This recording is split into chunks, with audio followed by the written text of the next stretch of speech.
اب قرآن کہتا ہے انما یرید اللہ، اللہ تعالیٰ نے ارادہ فرما لیا.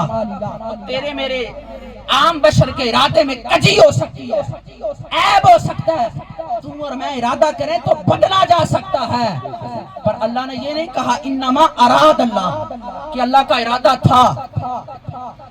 قرآن کہتا ہے انما یرید اللہ، ارادہ تھا نہیں، قیامت تک کے لیے اللہ نے ارادہ فرما لیا محمد اور محمد کی آل سے ناپاکی کو دور فرما دیا جائے.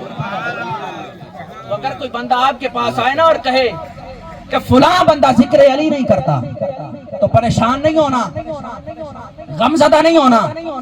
ناپاک زبانوں پہ علی کا نام آ سکتا ہی نہیں.